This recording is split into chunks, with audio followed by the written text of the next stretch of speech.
Right now, we are still in the midst of uncertainty. Because of our different gifts and personalities, everyone approaches things with a different mindset. Some are just waiting for things to go back to normal, while others are seeking God as to what He is saying and how He is directing us to move forward. None of us have been this way before and would never have believed we would be in this place for so long. In reading the book of John, chapter 21, Jesus, their Saviour, had died on the cross. It was not really the outcome they had hoped for, and they were still coming to terms with all that had happened. Simon Peter said, "I'm going fishing," and the others with him said, "We are going with you also." Now this seems like a statement that said, everything we pinned our hopes on has gone. All the dreams we had could never be fulfilled now. We may as well go back to what we had known. When they returned from a night of going back to the old, Jesus asked them if they had caught anything, and their answer? No, they didn't catch anything. Going back to the old did not produce anything. They toiled all night with no fruit, no result for their labour.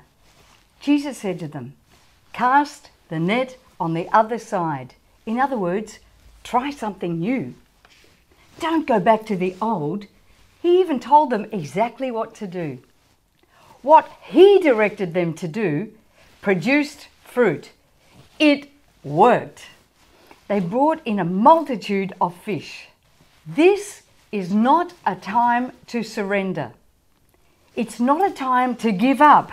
It's not a time to go back to the familiar. This is not a time to go back to the old way of doing things. We need to have strategic forward planning. It's time to seek God, hear His direction, and move forward, expecting a positive result, expecting to produce fruit. This is the time to look to the unfamiliar. Let go of the familiar and step into the new. In this digital age, we have the potential for a far greater reach. If our words can help and encourage others, as well as loving and caring for those we already have contact with, then we broaden our effectiveness. It's time to broaden our borders and widen our reach. We need to work with what God has placed in our hands and then listen to His directives of how to use what we have to its maximum potential. When Jesus met with His disciples, the end result of His visit was that He fed them, showing them love, acceptance, and care. Jesus ultimately got them back on track to fulfill their role in the new era. He got them back on track for their destiny. They went on to turn the world upside down. He can do this for you. This is Rosanna Palmer.